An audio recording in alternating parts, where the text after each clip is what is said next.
Bonjour, le texte que nous allons étudier aujourd'hui est un extrait de Voyage au bout de la nuit de Céline, roman écrit au début du XXe siècle, après la Première Guerre mondiale, et qui, en nous faisant suivre son personnage principal Bardamu, nous introduit dans un voyage au cœur de l'humanité et d'une humanité finalement extrêmement triste et déchue.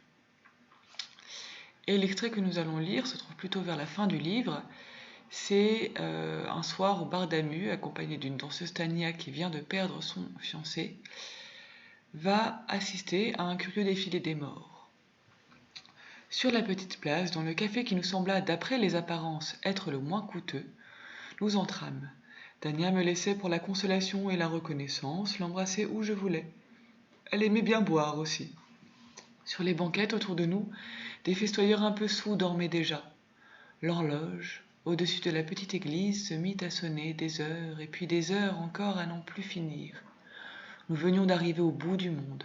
C'était de plus en plus net. On ne pouvait aller plus loin parce qu'après ça, il n'y avait plus que les morts. Ils commençaient sur la place du Tertre, à côté, les morts. Nous étions bien placés pour les repérer, ils passaient juste au-dessus des galeries du Fayel, à l'est, par conséquent. Mais tout de même, il faut savoir comment on les retrouve, c'est-à-dire du dedans, et les yeux presque fermés, parce que les grands buissons de lumière des publicités ça gêne beaucoup, même à travers les nuages, pour les apercevoir, les morts. Avec eux, les morts, j'ai compris tout de suite qu'ils avaient repris Bébert. On s'est même fait un petit signe tous les deux, Bébert.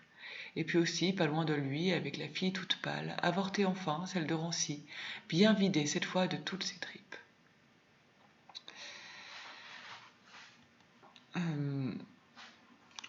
Nous allons donc nous demander en quoi cet épisode fantastique, proposant une catabase burlesque, invite à voir ces enfers comme un terrible miroir du monde réel. Et pour cela, nous étudierons le texte selon 3 mouvements. Le premier, de la ligne 1 à 6, c'est l'entrée dans le fantastique, puis ensuite de la ligne 7 à 13, les 2 paragraphes suivants, nous assistons à un spectacle macabre, et à partir de la ligne 14, le spectacle se poursuit, mais ce qui devient évident, c'est que c'est celui d'une humanité sordide. Ainsi donc, nous entrons dans le café à la suite des personnages. Nous voyons d'ailleurs que la première phrase nous fait rentrer en même temps que les personnages. On commence par la place, puis le café, et enfin nous entrâmes à la fin de la phrase. Donc nous accompagnons les personnages dans un lieu qui est caractérisé par sa pauvreté apparente, sa misère apparente, puisque nous avons en apposition, d'après les apparences, qui vient justifier le fait qu'il soit considéré comme le moins coûteux. Donc, visiblement, son apparence elle-même est associée à la pauvreté. Mais non seulement le cadre est misérable, mais en plus, les personnages sont en déroute. On a Tania d'abord, qui trouve sa consolation dans les baisers et dans l'alcool, et on voit qu'elle est complètement passive, comme le montre le verbe laisser. Elle me laissait pour la consolation et la reconnaissance, l'embrasser où je voulais. Et elle met ces 2 activités un peu sur le même plan, comme le montre dans la courte phrase qui suit. Elle aimait bien boire aussi. L'adverbe aussi, qui semble mettre les baisers et l'alcool sur le même plan. Et Bardamu, de son côté, semble être celui qui profite de cette tristesse dans laquelle elle se trouve et de ce besoin de réconfort, puisque nous avons le verbe vouloir qui lui est associé et qui montre que c'est lui qui fait ce qu'il veut. Et plus nous avançons, plus nous voyons l'importance de l'alcool, qui d'abord marque Tania, mais aussi toutes les autres personnes du café, qui sont tous un peu saouls et dorment déjà. Donc il y a l'idée ici que l'alcool peut être ce qui va déformer la réalité, comme nous le verrons plus tard, avec le fantastique, mais il y a aussi un petit peu la présence de personnes qui sont déjà un peu absentes à cause de cet alcool, et qui dorment et qui sont saouls. Donc déjà, on se rapproche de l'idée des morts. Là, on n'a pas des morts, mais des ivrognes endormis. Donc des personnes aussi qui ne sont plus tout à fait présentes. Et le fantastique arrive vraiment dans la phrase qui suit, avec le topos de l'horloge qui sonne pendant la nuit. L'horloge qui sonne pendant la nuit, c'est ce qu'on retrouve chez Nerval, avant qu'il ait une de ses visions dans Aurélia. C'est aussi ce qu'on peut retrouver par exemple dans Cendrillon. C'est donc associé à un événement extraordinaire. Et ici, c'est l'entrée dans le fantastique qui est cet événement extraordinaire et qui se voit par une dilatation du temps, puisque elle sonne des heures et puis des heures encore à n'en plus finir. Non seulement on nous dit que ces heures ne finissent pas, mais en plus la phrase elle-même s'allonge avec la répétition de des heures, suivie de l'adverbe encore et du groupe prépositionnel à n'en plus finir. Tout cela venant dilater la phrase tout comme le temps se dilate, pour accueillir les morts. Et de fait, nous arrivons auprès des morts. Et c'est là où nous sommes dans le fantastique, c'est que nous sommes dans un cadre réel, comme nous le verrons ensuite, puisque on sait où on est. Mais en même temps, on voit concrètement le royaume des morts. Et c'est assez concret, comme le montre l'expression de plus en plus nette. Et les formules de lieu spatial, après ça, il n'y avait plus que les morts. On pouvait aller plus loin, parce qu'après ça, il n'y avait plus que les morts, qui montre qu'il y a une limite matérielle à laquelle sont arrivés les personnages. Et la métaphore au bout du monde, qui pourrait désigner un peu le désespoir des personnages, devient concrète. Et c'est alors que commence donc le fantastique avec un spectacle, et même un défilé, puisque nous avons avec les verbes commencer et passer, ici l'idée d'un mouvement des morts, et d'un mouvement qui va passer au-dessus des galeries du Fayel. Les galeries ont un vocabulaire qui est aussi associé au théâtre. Donc on a bien ici une scène de théâtre. De plus, les personnages, Bardamu et Tania, sont comme dans les loges pour assister au spectacle. Comme le montre cette phrase, nous étions bien placés pour les repérer. Le complément circonstanciel de but indique ici que le but c'est de bien voir, avec l'adverbe bien. Mais c'est un spectacle particulier. De fait, comment on les retrouve, c'est-à-dire du dedans et les yeux presque fermés. Au lieu d'être un spectacle que l'on regarde avec les yeux ouverts, spectare c'est voir en latin, ici c'est un spectacle qu'on regarde avec les yeux presque fermés. On n'est pas dans une totale inversion puisqu'il y a le modalisateur presque, mais tout de même ce n'est pas un spectacle normal. Et d'ailleurs, les grands buissons de lumière des publicités, métaphore qui désigne les panneaux de publicité, font allusion aussi à la rampe d'une scène de théâtre. Mais ici, au lieu d'éclairer la scène, elle empêche de voir, elle gêne pour voir. Donc on a bien ici un spectacle qui n'est pas tout à fait un spectacle normal, et de fait, ce à quoi nous allons assister, c'est à un double du monde réel, mais un double décalé. Et c'est les morts, en fait, qui vont nous montrer le monde, mais à travers ces figures de fantômes qui passent. Et il y a une frontière, on va le voir très vite, entre les morts et les vivants. Avec les morts, j'ai compris tout de suite qu'ils avaient repris Bébert. On s'est même fait un petit signe tous les deux, Bébert. Et puis aussi, pas loin de lui, avec la fille toute pâle, avortée enfin, celle de Rancy, bien vidée cette fois de toutes ses tripes. Il met en avant avec eux les morts, pour montrer qu'ici, donc c'est mis en exergue au tout début de la phrase, pour montrer que il y a le camp des morts, où va se situer à présent Bébert, qui n'est plus du côté des vivants. Et ici, donc, cette rencontre avec les morts va être ratée. On n'est pas comme dans une catabase antique, où on a un dialogue entre le héros, par exemple Ulysse, et les morts, par exemple le devin Tirésias ou la mère d'Ulysse. Mais ici, la seule communication, c'est un petit signe, avec l'adjectif petit, très dérisoire, qui montre que finalement la communication est quasiment nulle. Alors que Bébert est celui des morts, avec lequel Bardamu a le plus de liens, c'est celui qu'il estimait comme l'innocent qu'il a essayé de sauver.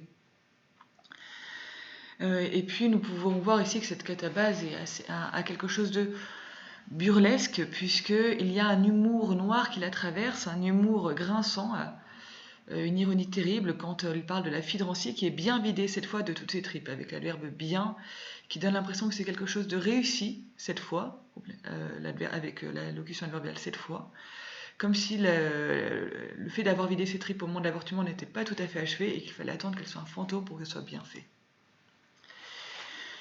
Et nous passons ensuite donc à la suite de ce défilé, qui va nous montrer une humanité sordide. De fait, le défilé devient véritablement une énumération sans fin, avec il y avait plein de clients encore à moi, par-ci, par-là, et des clientes auxquelles je ne pensais plus jamais, et encore d'autres.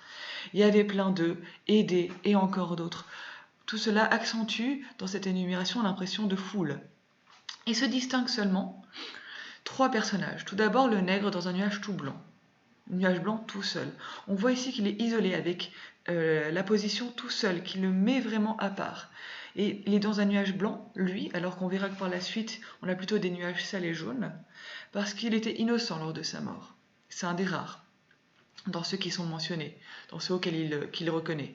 Puisqu'après lui, nous avons son tortionnaire, le lieutenant Grappa, qui, donc le bourreau et le tortionnaire sont au même endroit. Ce ne sont pas comme dans les enfers de la mythologie, des espaces distincts pour les bons, pour les mauvais, pour ceux qui sont morts enfants, pour ceux qui sont morts d'amour, etc. Et un troisième personnage arrive, c'est mon espagnol, ce curé. Il était venu le curé. Entré en fanfare, puisqu'on répète, il y a 4 mots, groupes de mots qui le désignent, mon espagnol, ce curé, il et le curé. Et lui va être l'occasion d'une scène complètement burlesque, puisque ce curé est gêné par sa croix qui s'accroche au nuage, donc on a un comique de geste. En plus, il voltige au lieu de voler, donc ici il y a une action burlesque, enfin ridicule de la part de ce curé qui ne vole pas de façon digne et comme le demanderait sa place sociale. Et c'est l'occasion d'une satire, puisque ce curé a une croix en or, et c'est elle qui le gêne pour aller faire des prières. Donc c'est l'or, c'est l'avidité qui gêne le curé. En plus, on voit qu'il s'accroche au nuage plus sale et plus jaune. Donc on est bien loin de l'innocence du nègre de départ. Et ensuite, on retourne à l'énumération, qui à nouveau montre le flot continu, et à mesure j'en reconnaissais encore bien d'autres, des disparus, toujours d'autres, avec la répétition de d'autres. Et ensuite, l'adverbe tellement, qui a introduit nombreux, tellement nombreux.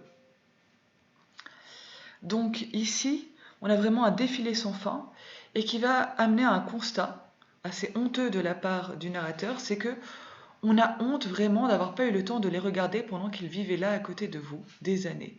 Ici, il constate l'écart entre le nombre de personnes qu'il a côtoyées, le temps pendant lequel il les a côtoyées, et le fait qu'ils ne les connaissent pas. Il insiste d'ailleurs sur le temps, puisqu'on voit, pendant qu'ils vivaient là, à côté de vous, des années, on a 3 groupes de mots, 2 qui désignent le temps pendant qu'ils vivaient là et des années, qui insistent donc sur une durée. Et dans ces 3 groupes de mots, on a un rythme descendant qui montre justement l'amertume du constat, que malgré ces années suivies de points de suspension pour montrer aussi la durée, avec lesquels il a vécu avec ces gens, il ne les connaît pas. Mais finalement, un retournement, ce constat a beau montrer un certain élan de générosité, le narrateur retourne sur lui-même. On n'a jamais assez de temps, c'est vrai, rien que pour penser à soi-même. Ici, avec le présent de vérité générale, l'adverbe jamais, où on a quelque chose d'assez sentencieux, comme une phrase qu'il dirait sur l'humanité, un constat sévère sur l'humanité, mais finalement, le manque de temps, c'est dans quel but? Pour penser à soi-même. Donc finalement, il y a un retournement, et au lieu de déplorer le manque de temps pour penser aux autres, il déplore le manque de temps pour penser à lui-même. Après avoir pensé à penser aux autres, Bardamur retourne vers lui-même. C'est la lâcheté du personnage. Ainsi donc, nous avons pu voir qu'on a bien une catabase, une descente aux enfers, mais une catabase ratée, burlesque, qui va nous montrer le spectacle de l'humanité finalement, avec les bons et les mauvais qui se côtoient, mais surtout des mauvais finalement. Et le narrateur lui-même qui, malgré un certain élan de générosité à un moment donné, finit par retomber dans sa lâcheté et son égoïsme.